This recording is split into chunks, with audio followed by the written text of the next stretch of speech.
Hi guys, James at Rampant Lion Reviews again for you today with another beer review. For this one, we are going to head over to Finland once again and we're going to do another beer from the latest installment of the Riku box. So first and foremost, a massive shout out and thank you to Riku Sanaxanaho, my Finnish beer mule. He's responsible for pretty much all of the Finnish beers that you'll see here on the channel. He always picks out some great stuff and yeah, it's always interesting to see what he says I should try. But this one that we're going to have a look at today comes from a brewery that I've never tried anything from before. These guys are another very new addition to the Finnish beer scene. Riku speaks very highly of them though, and the beer itself is a style that I have been getting really into again over the last kind of 2 years or so. I haven't had too many Finnish examples of this style, but Riku spoke very highly of this particular beer. So yeah, I'm quite curious to see what it's going to have in store for us. So hopefully it's another good beer. Hopefully it makes for an interesting review, and as always, I hope that you guys enjoy my take on this one as well.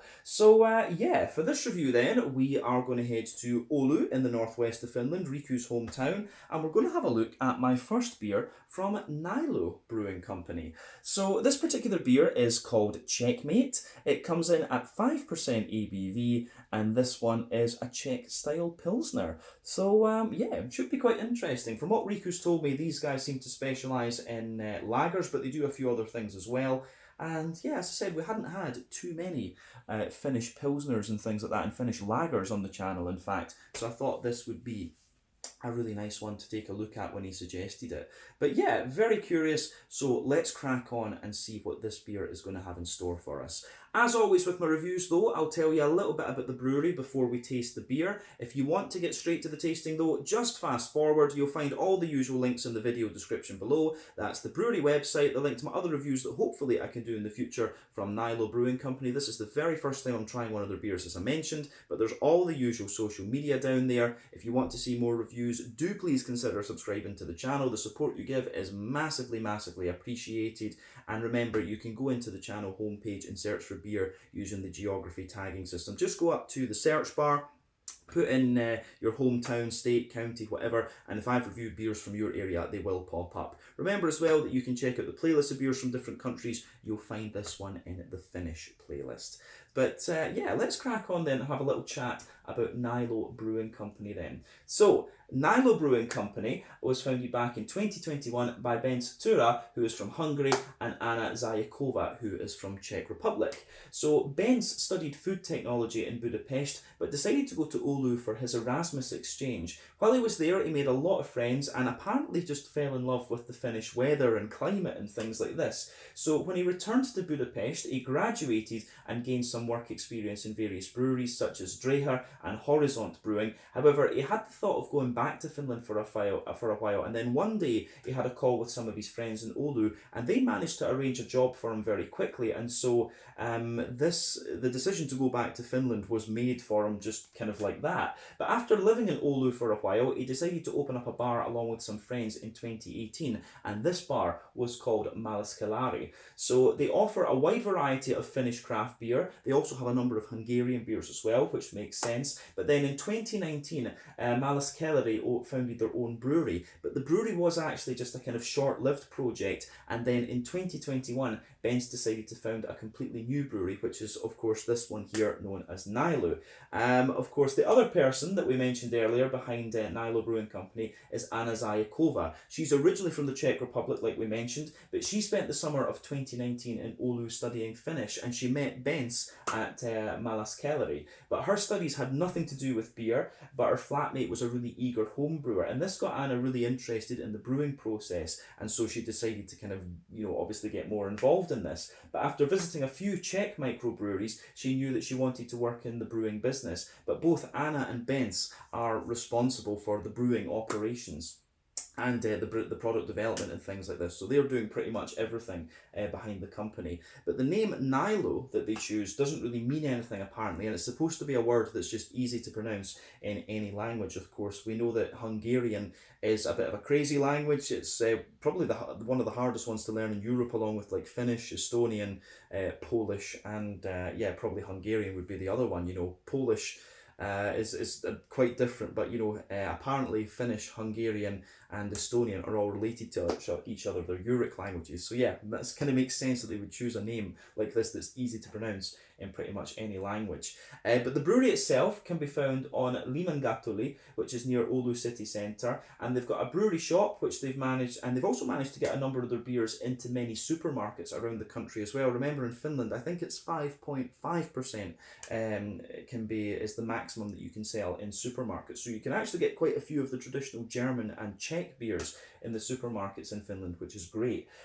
So far, they've produced around 47 different beers according to Untappd. They've made quite a few different things. They produce a lot of lagers, but they've also made sours using kefir and even a gose, which had Hungarian paprika in it, which they called piros arani. So yeah, they've got some really interesting things there, but Riku said their lagers are very nice actually, and it kind of makes sense, you know, if they've got a Czech, if Anna is Czech, you know, she's going to enjoy the lagers, I'm sure. But yeah, that is everything I can really tell you about Naïlo Brewing Company for the moment. If you want to learn a little bit more about these guys, you can check out the brewery website, you can follow them on Facebook and Instagram to keep up to date with all the latest goings on, and you can of course check out the Rate Beer, Untappd and Beer Advocate pages to learn a little bit more about all the different beers that these guys have done, and hopefully we will add a few more to the channel in the near future as well.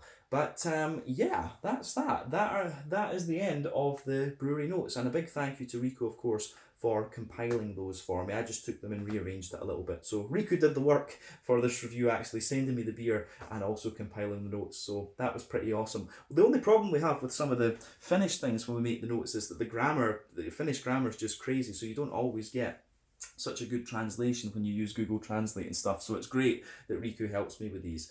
But yeah, anyway, let's get back to the beer. So as we said, this one is called Czechmate. It comes in at 5% ABV, and this one is a Czech style Pilsner. Really nice artwork in this one, actually kind of quite trippy. But there you can see the little I in the middle, the Naïlo, with this one. But yeah, have to compliment them on the artwork. This is a 440ml can. You can see plain silver top on it there. But yeah, it should be really quite interesting, this one. It does have some finish on the back of it, but it didn't actually say very much about the beer itself. So it says it's got Sats hops on it and also Sladekia. I'm not sure exactly what hop that will be. Would that be Styrian Goldings or something like that? But yeah, maybe another variety of Czech hop that I'm not overly familiar with. But yeah, 5% Pilsner beer, this one. I forget how much this beer cost. Riku did give me a price list when I gave him the money for the beer, but yeah, I really can't remember. But as I say, 5% Pilsner beer, this one, called Czechmate. Let's get this guy out and we'll get on with the tasting then. Just very, very curious to see what this is going to have in store for us. So, well, we're just going to be careful with this because the can was pretty solid, so it's obviously gotten a little bit excited when it's come with PostNord over to Sweden. Yeah, I think we've poured about half of it just now, so that'll do to take a look at the beer, and we'll just let it kind of settle down a wee bit before we taste it. So, as you can see, the head on this one is absolutely lovely. You know, when you pour a Czech Pilsner, you do want a good little bit of foam to it. Maybe not quite as much as this, but yeah, you do want a little bit of foam on it there. So you can see the head on this one, perfect white, looks great, you know, lovely kind of small bubbles with this one. Just take a little look at that. Let the camera focus on that. You can see there, it looks pretty damn awesome, I have to say. So yeah, in terms of the the colour of this one, then it's pretty much what you would expect. This one's a lovely kind of pale golden straw colour, actually kind of more bright yellow, I think we can say, and you can see that it does have a little bit of that natural kind of unfiltered quality to it. One or two big bubbles sticking toward the side of the glass, a few little ones going up toward the base of that head there, but overall it does look pretty damn nice. Yeah, I like how this goes together. I do like how it all goes together. Yeah, in terms of the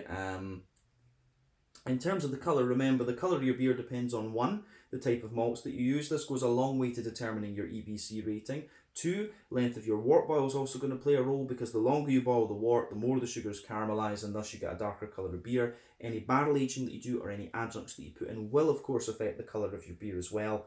But yeah, It does look pretty nice, this one. Of course, you don't really have to care about those latter two variables that I mentioned when it comes to lager beers of any description. But you can see the head on this one has just faded away to be a kind of, it has kind of gone down to be a less thick foamy layer, but the beer itself does look great. One or two big bubbles sticking toward the side of the glass, but as I say, a few just going up toward the bottom of the head there. But overall, in terms of what you would expect appearance-wise from a Czech Pilsner or Pilsen, we should say nothing overly surprising about this one. Let's put a wee bit more in, because by the time we go to drink it, it will probably have calmed down a wee bit more. And this way we can get a little bit more of the nose as well.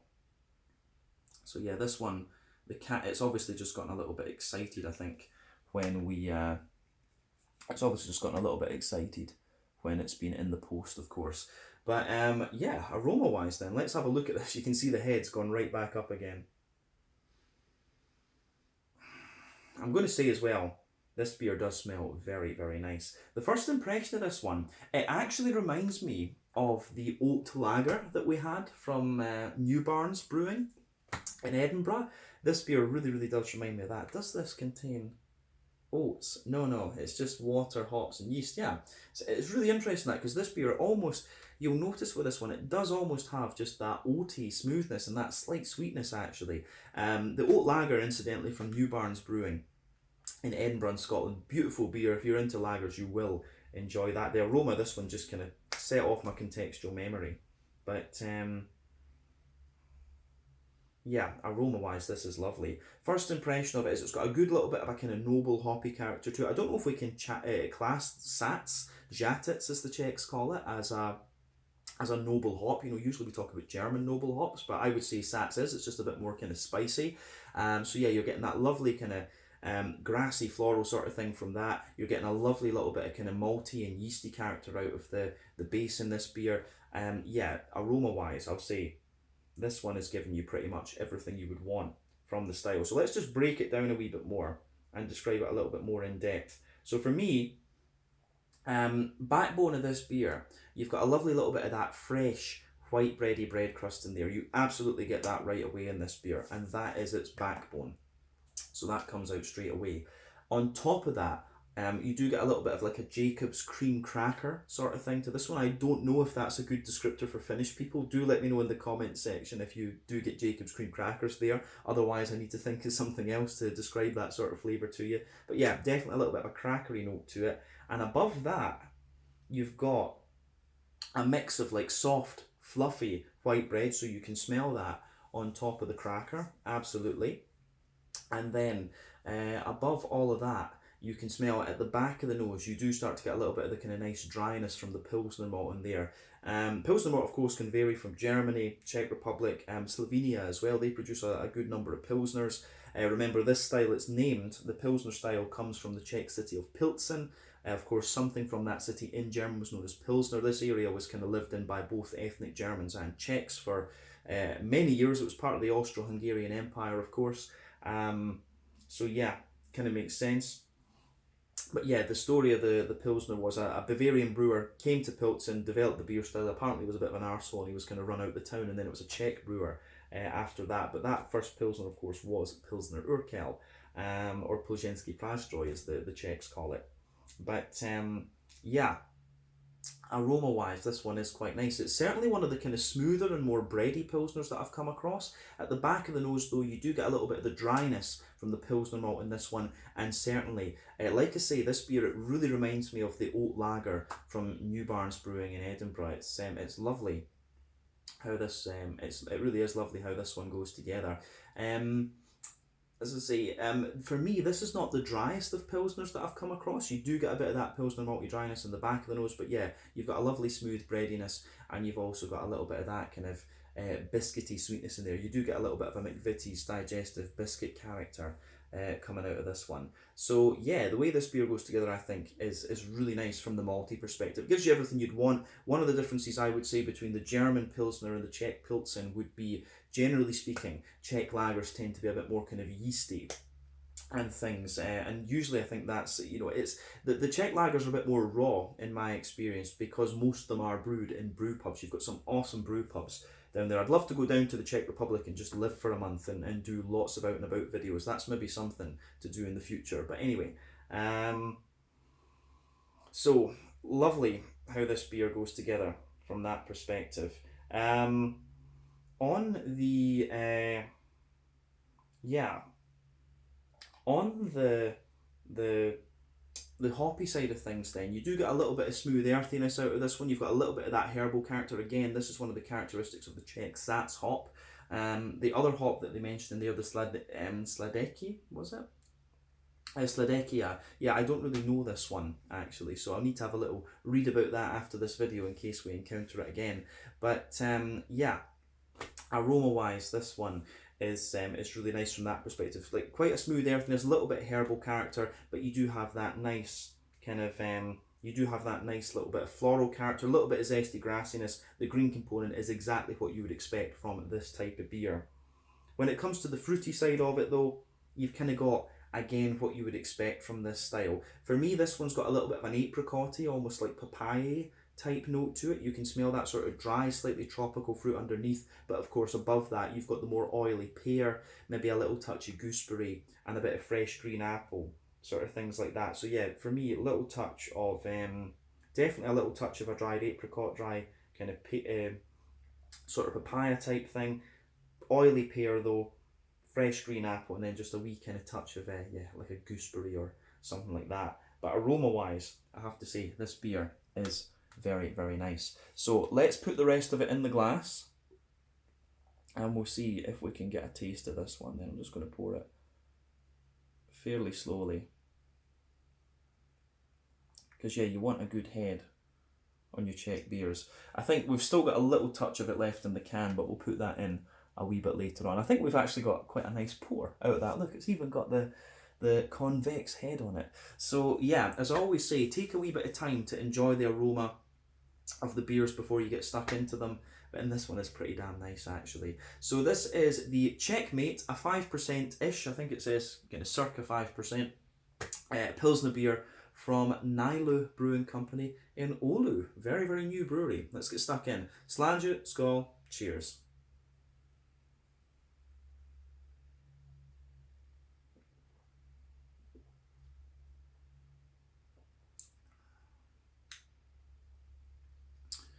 Oh yeah, that is pretty damn solid, I have to say.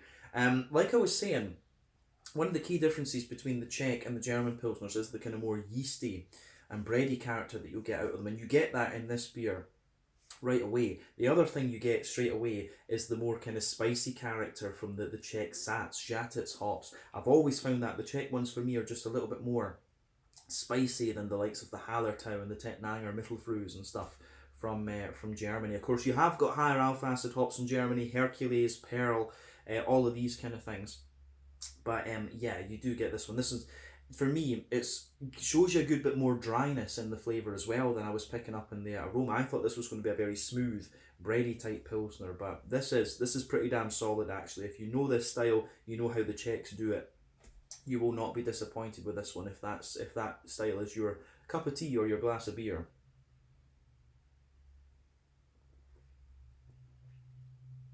But yeah, this is pretty well done actually. Yeah, this is one of these beers, and the reason I like, lagers are technically quite difficult for brewers to do. So if you can do a good lager, it kind of shows your competence as a brewer. This is one of these beers that doesn't do anything surprising for the style. It's just well made. And for me, when it comes to lagers, that's what you want. You want these beers to be well done. You want them to be true to what you would have in Germany, Czech Republic, Austria, Slovenia, whatever. You want these beers to give you the right flavour profile and for the flavours just to kind of go together nicely. This beer delivers on that. So it has my respect and my thumbs up immediately. You will enjoy this if you like a kind of classic Czech Pilsner. So yeah, this is very, very nice. Let's break this down though and describe it for you a wee bit more in depth.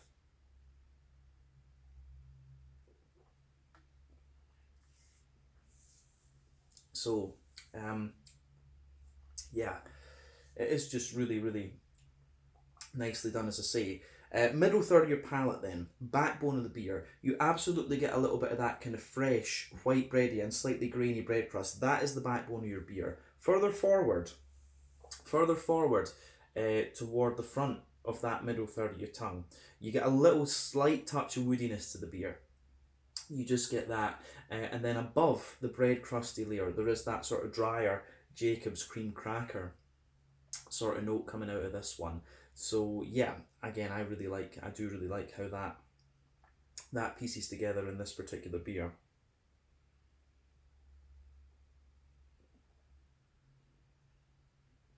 So, yeah, bread crust, little bit of Jacob's cream cracker. Then above that, you get the kind of fluff. You get this layer of like fluffy and airy, fresh white bread, and again, that's quite nice. Above that layer, you start to get the Pilsner malt and the kind of sweetness and dryness from that. So if you go toward above that bready layer, you do get, if you go to the back of that middle third of your palate, you get the nice kind of dryness coming out of the beer. So you can feel that nice dry Pilsner malty character, but then as you move further forward, you've got a little bit more of a kind of McVitie's digestive biscuity sort of thing coming out of the beer. So yeah, the way that this goes together, I think, is really nice. You can feel in the dead centre of your palate, you have that sort of oily, like concentrated McVitie's digestive biscuity flavour, and then as you move further out from the centre of your palate, it just gets that little bit more kind of grainy and biscuity. But like I say, at the back of that middle third of your palate, you've got a little bit of a more, just dry Pilsner malty type quality coming out of this one. And again, I really like how that goes together in this beer.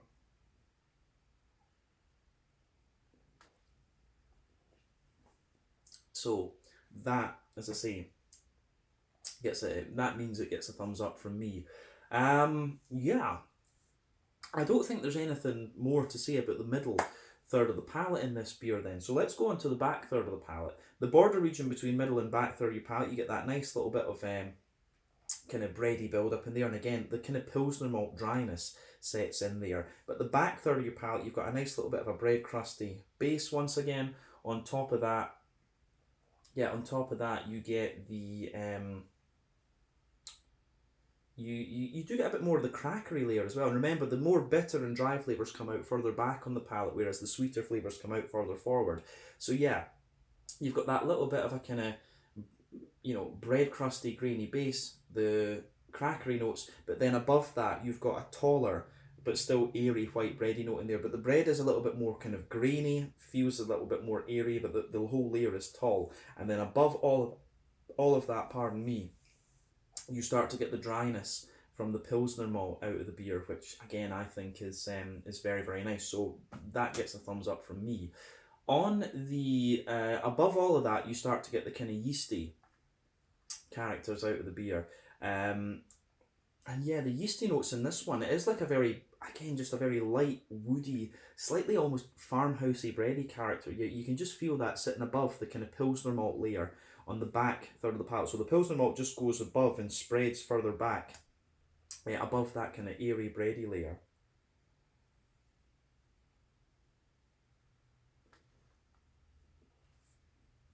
So yeah, you do have that more kind of airy bready layer, then the bit of Pilsner malt dryness, and then the kind of yeasty, more airy yeasty character. It's a bit crackery, a bit woody, but just airy and bready. I really like how this goes together, absolutely. So, as I always say, back third of the palate, you can feel the flavour is taller. Then as you come further forward, you just get that. You feel the flavours just condensed down a little bit and squashed together.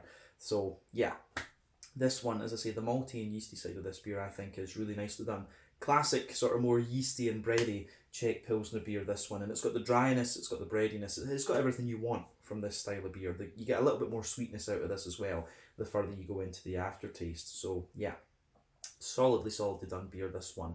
On the hoppy side of things then, back corners of the palate, you do get that nice little bit of earthiness there. As you move further forward, a wee touch more herbal. Then as you go forward, a little bit more of a kind of floral, aromatic sort of thing. You do get that little bit more floral aromaticity, a little touch spicy, of course. Then round the front curve of the tongue, it's just a little bit lighter and more grassy, as I said.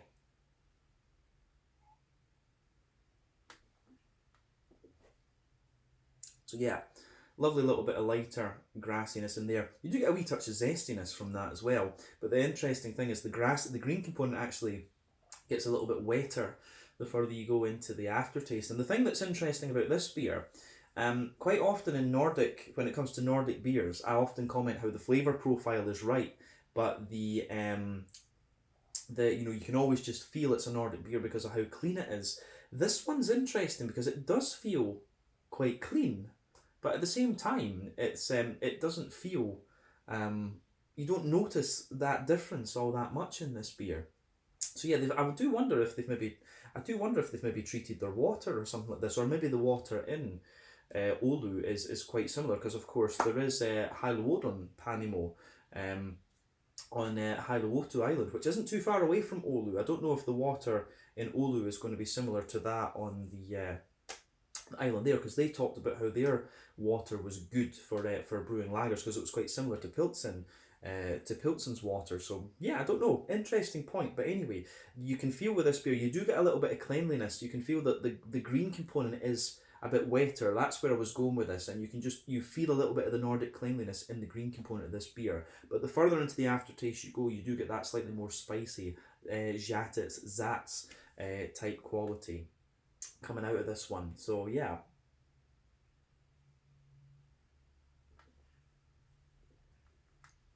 but I do like this. The green component is nice. Let's focus on the front third of your palate then. So pardon me, the border region between front third and middle third of your palate, again you get a little bit of that bready build up there. It does actually have a wee touch of the dryness from the Pilsner malt as well, which is interesting. But the base of that front third of your palate is very smooth and kind of white bready, and again, I quite like that. I do have to admit, I do like how this how the malty and yeasty side of this beer goes. But then above that, you get that little oily bubble where the juicy fruity esters roll their way out of the beer. And yeah, this one is kind of delivering on what you would expect. I mentioned in the aroma that I was picking up a little bit of a kind of apricotty papaya type flavour in this one. But yeah, I'm not getting overly much of that, to be honest, in this beer. But yeah, I do think it is quite interesting. But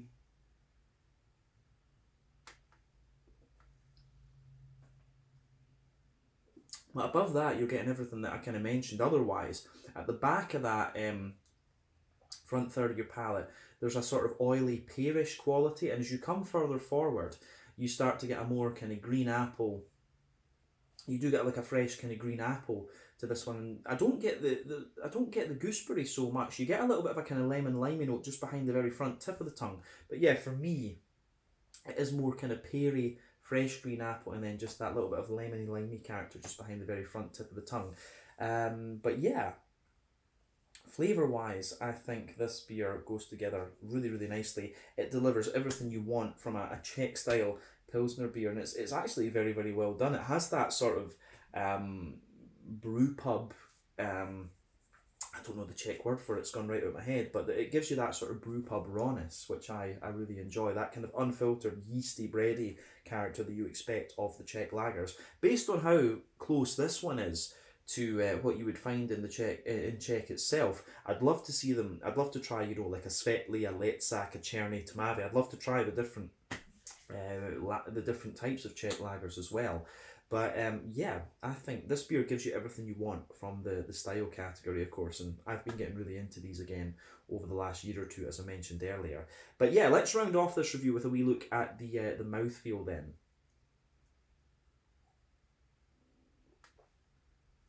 So, as you would expect, this one, it's got a lovely light body to it.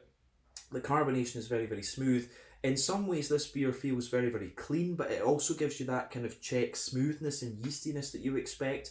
The IBUs, I think this is about 25, maybe 30 IBUs. It doesn't quite feel as bitter as Pilsner Urquell. Pilsner Urquell, of course, is about 30. It feels a little bit less than that, but I wouldn't be surprised if it is the same. You know, bitterness is a kind of interesting thing.